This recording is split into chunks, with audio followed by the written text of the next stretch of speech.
In the third video, what we're going to look at is understanding what kind of resources are available in the database. And I want to have a special aside on images because I think that's important. You don't usually think of using images in your database. If you remember from the last video, video number 2, we were looking at the idea of racism as a topic and trying to see what was available. I'm on that racism page and I can see that besides this overview article that we've already talked about, there's all kinds of other things available. So I have reference articles and biographies, images. It goes all the way down through case overviews, magazines, critical essays, websites, all sorts of things are available. Let's say that I look through my notes from my US history class and I realize, I have a really good idea. Actually, I do have a specific idea. If that's the case, I would want to come up here to the top search bar and just type it in. Now I'm looking through my notes and my teacher had talked about the civil rights movement in the 1960s. And one of the things that she mentioned was a Black Power movement. This had interested me at the time, and looking back at my notes, I'm remembering it. I think it's what I want to use for my presentation. So I'm going to go ahead and put in Black Power movement. I'm going to see this.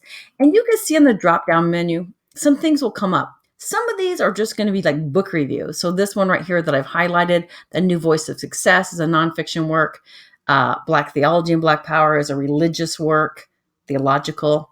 And then, of course, the next one, again, is also a nonfiction work. I'm not so interested in book reviews as sources, though. I want a lot of overview. I want lots of different kinds of resources. So I'm going to go ahead and click on Black Power Movement because that is the phrase that I have in my notes. It's what my teacher said. I do this, I get on the page. Now, notice first, you guys, on the page for Black Power Movement, we have, again, this sort of everything bar over to the right. You might be able to tell that this one's a little bit shorter just by looking at it. And in fact, there are fewer resources here than there were on the general idea of racism. This is a good thing because you don't want thousands of things that you're not going to look at. You want a very tighter descriptor of exactly what you're going to look at. Everything here is about the Black Power movement. Therefore, it's going to make your life easier. Notice like here, we had websites before, we don't have them now. So it is shorter. Notice too that when you get onto the page, the top thing, the first thing that you're asked to look at are the reference articles. Reference articles are very important. You should always look at them first, particularly when you don't know a lot about a topic. They are general overviews. They'll give you a really good idea of what you're studying. Here, I know that there are 34 reference articles without something about the Black Power movement because it says so here. But I also note that there's 3 that are given. This is a good idea. You should always look at those top 3 first because the top 3 in a database are the 3 that are most relevant to your topic. As we get down to, like, say, the 33rd or the 34th reference article, they might just mention the Black Power movement, but not necessarily be about it. Now, this, again, is unlike a regular open Google search. When you search on Google, there are reasons why things come to the top, but it's not because they're the most relevant. Somebody may have paid for them to come to the top. Somebody may have kind of like stacked the deck so they'll come to the top. It's not necessarily relevant. Okay, here, what you're getting is the best stuff at the top. And again, references are your first go when you don't know a lot about a topic.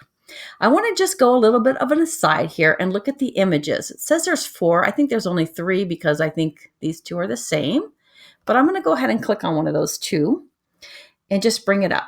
So I can see what this is, Stokely Carmichael's influential figure in the Black Power movement. So I look through this and I see I like this image. As I study, I might want to use it in my presentation or in my paper. Now, here's the thing. When you use when you use an image in a presentation or a paper, you have to cite it the same way that you would cite a book or an article or a website or a podcast that you used for your work. If you look at a Google image search, you may have a hard time finding the source citation. It might not tell you where it came from, and you're going to have to backtrack, and you're going to do some work, and it's going to take some time.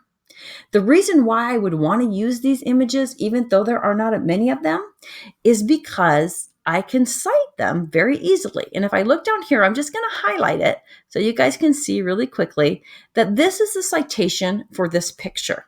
And if I want to use this picture, I am just going to take this citation. I'm going to copy the citation and paste it onto my works cited page or to the last slide of my presentation.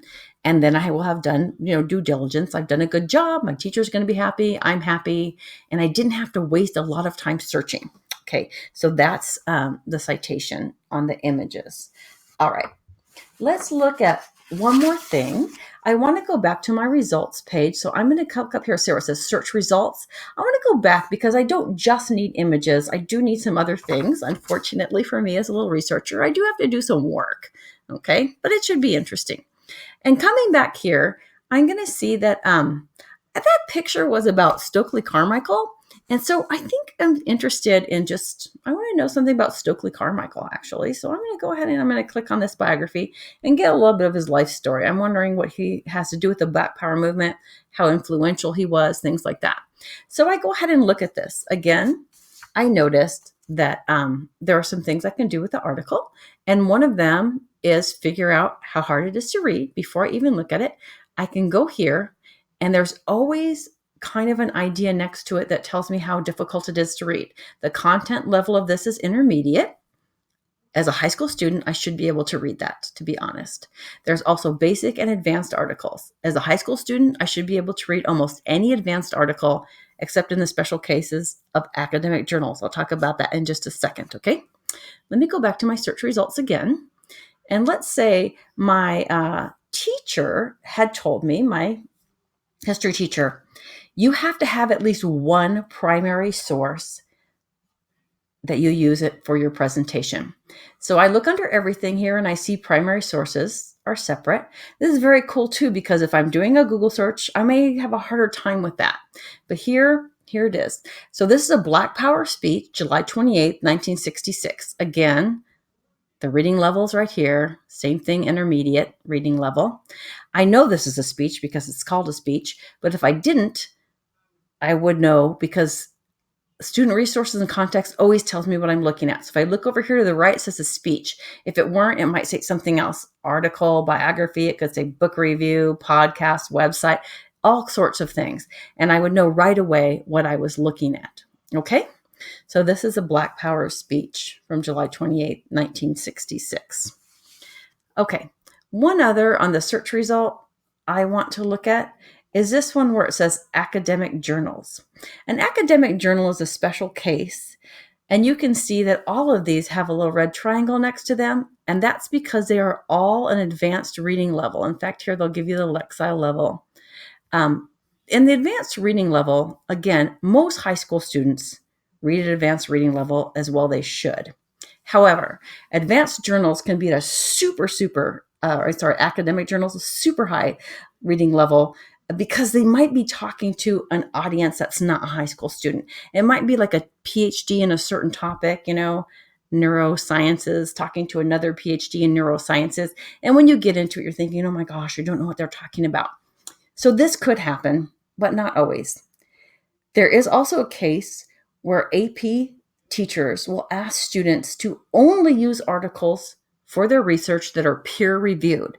If that's the case for you, you are going to be looking at academic journals, and you should be able to read them because you're in an AP class, and they will be peer-reviewed, okay? So those are the things that are available to you, or some of them. We'll look at the rest a little bit later.